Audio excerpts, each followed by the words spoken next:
नमस्कार, आप देख रहे हैं एनडीटीवी इंडिया। आपके साथ मैं हूं गीता जोशी और शुरुआत सलमान खान की रिकॉर्ड तोड़ टाइगर 3 से।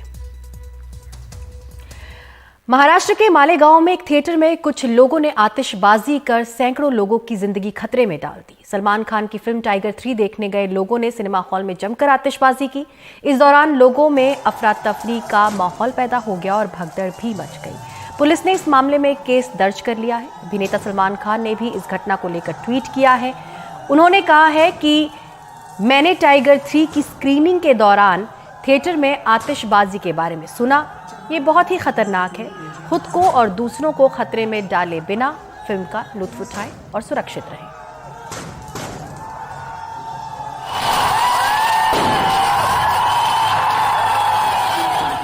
ये दिवाली का जश्न नहीं, मालेगांव के एक सिनेमा हॉल के भीतर का वो खौफनाक मंजर है जिसमें सैकड़ों जिंदगी आग में स्वाहा हो सकती थी।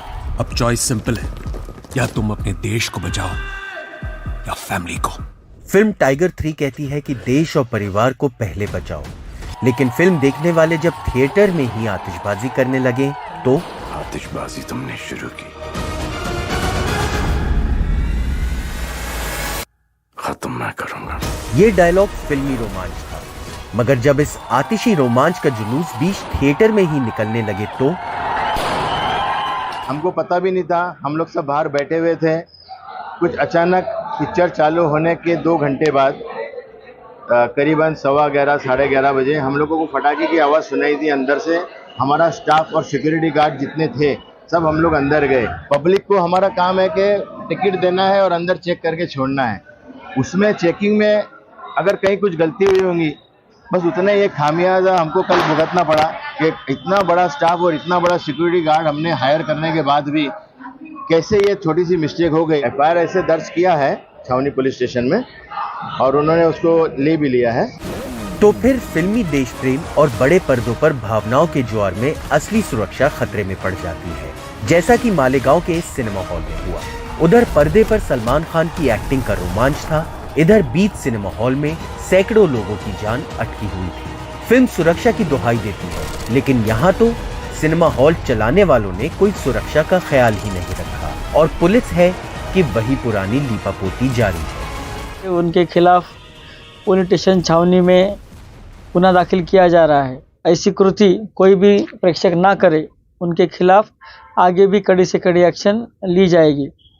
और तो और जो मोहन थिएटर है उनको भी पुलिस स्टेशन की तरफ से नोटिस देकर जो भी एहतियातन चीज़ें करना ज़रूरी है वो भी हम करने के लिए उनको सुझाव कर रहे हैं। उनसे भी अगर कुछ गलतियां हो रही है तो उनके खिलाफ भी कड़ी से कड़ी कार्रवाई की जाएगी। खुद सलमान खान ने ट्वीट कर कहा कि उनके फैन फिल्म का मजा लें, आतिशबाजी आदि से दूर रहें, ये खतरनाक है। मुंबई से सुनील सिंह के साथ रौनक कुकड़े की रिपोर्ट, एनडीटीवी इंडिया। और अगली खबर उत्तराखंड से। उत्तराखंड के उत्तरकाशी में एक निर्माणाधीन सुरंग में 40 मजदूर अब तक फंसे हुए हैं। सुरंग का दौरा करने वाले आपदा प्रबंधन सचिव रंजीत कुमार सिन्हा ने कहा है कि मजदूरों को निकालने में 2 दिन का वक्त लग सकता है। फंसे हुए मजदूरों को निकालने के लिए 60 मीटर का एक रास्ता बनाया गया है। 35 मीटर का रास्ता और साफ किया जाना बाकी है। फंसे हुए मजदूरों को पाइप के जरिए दवाइयाँ, खाना, पानी और ऑक्सीजन पहुँचाया जा रहा है।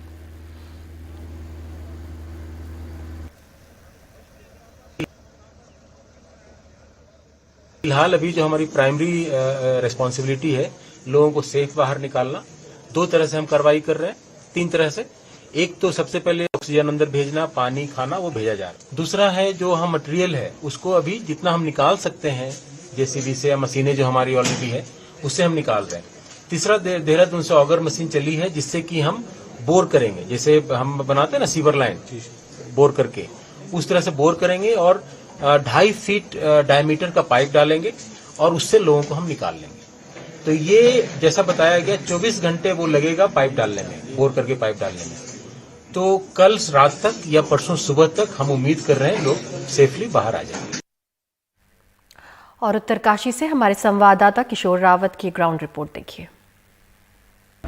सिलकेला में निर्माणाधीन सुरंग में फंसे 40 मजदूरों को निकालने का लगातार ऑपरेशन जारी है। रेस्क्यू ऑपरेशन हर तरीके से किया जा रहा है, हर वो मुकम्मल प्रयास किया जा रहा है जिससे इन मजदूरों को बाहर किया जा सके। इस वक्त भी अभी रात हो चुकी है और इस वक्त भी अभी काम चल रहा है।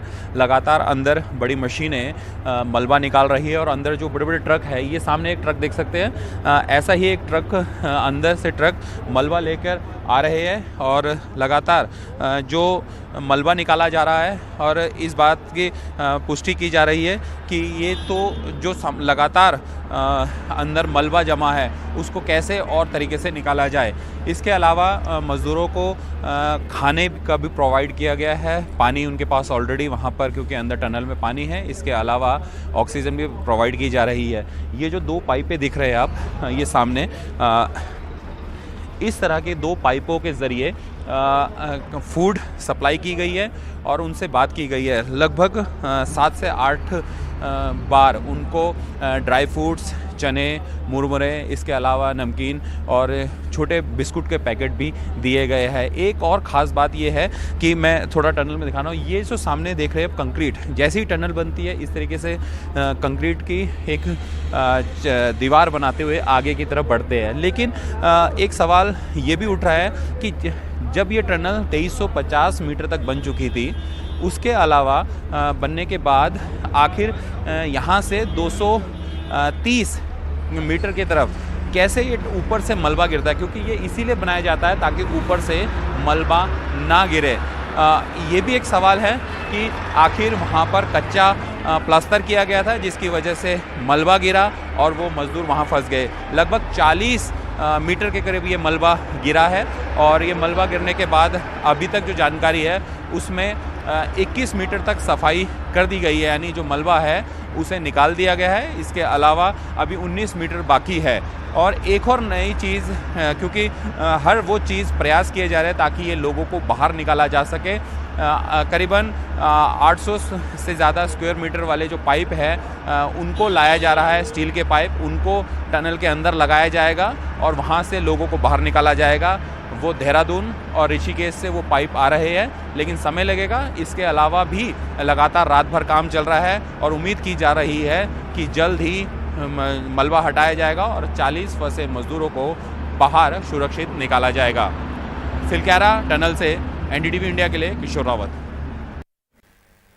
वहीं दिवाली के बाद एक बार फिर चुनाव प्रचार में दिग्गज नेता अपनी पूरी ताकत झोंक रहे हैं। प्रधानमंत्री नरेंद्र मोदी ने सोमवार को छत्तीसगढ़ और मध्य प्रदेश में चुनावी रैलियों को संबोधित किया। छत्तीसगढ़ के मुंगेली में उन्होंने महादेव बेटिंग ऐप को लेकर भी कांग्रेस को घेरा। उन्होंने कहा कि मुख्यमंत्री बताएंगे कि उन्हें इस घोटाले में कितना पैसा मिला और कितना पैसा उन्होंने दिल्ली दरबार में पहुंचाया। इसके बाद पीएम मोदी ने मध्य प्रदेश के बड़वानी में रैली की। इस दौरान उन्होंने कहा कि राजस्थान में 5 साल में क्या क्या नहीं हुआ।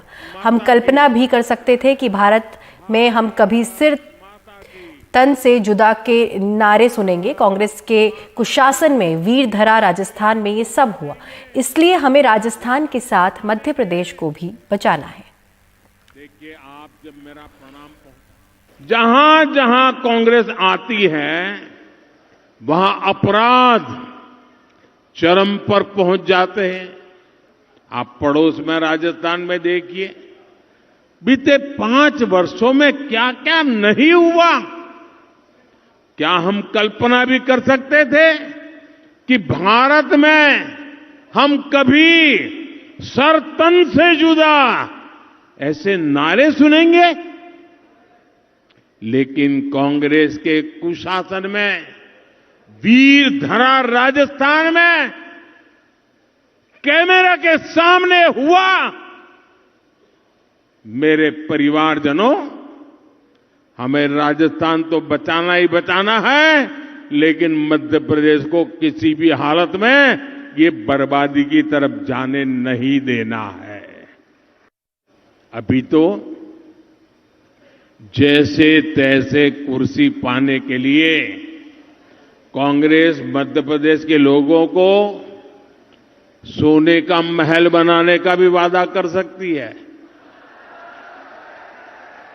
अब ये सोना कौन सा लाएंगे? आलू वाला कोई भरोसा नहीं। सोने का महल देंगे और फिर कहेंगे आलू से सोना निकालूंगा तब बनाऊंगा।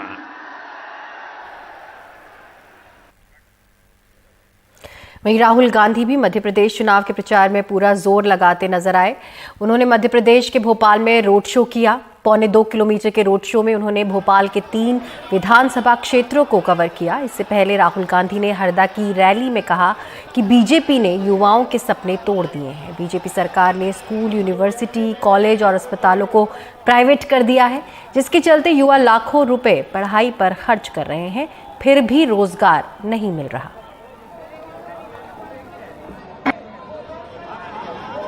चीफ मिनिस्टर सारे के सारे भ्रष्टाचार में लिप्त है। देवेंद्र तोमर का वीडियो, महाकाल कॉरिडोर का स्कैम, मिड डे मील का पैसा,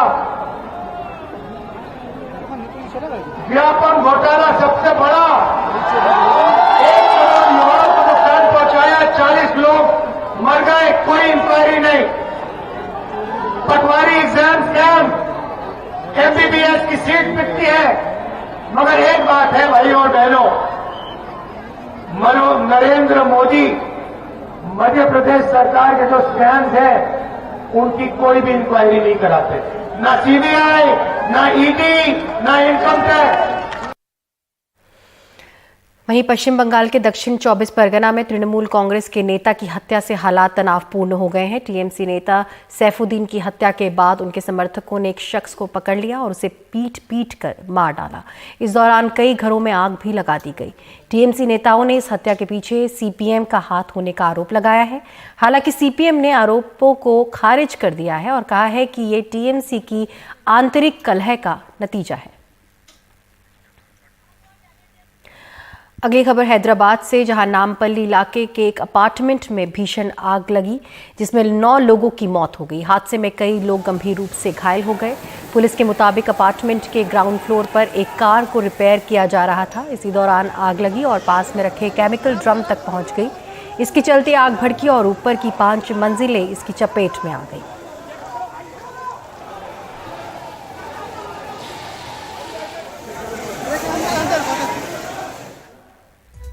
और यहाँ पर रुकते एक छोटे से ब्रेक के लिए, जल्द लौटेंगे। आप देखते रहिए एनडीटीवी न्यूज़।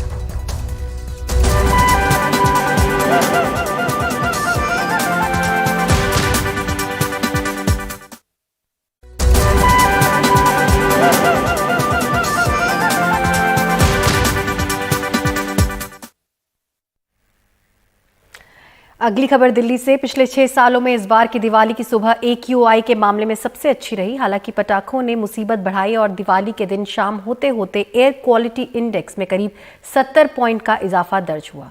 हवा दमघोटू है, जहरीली है।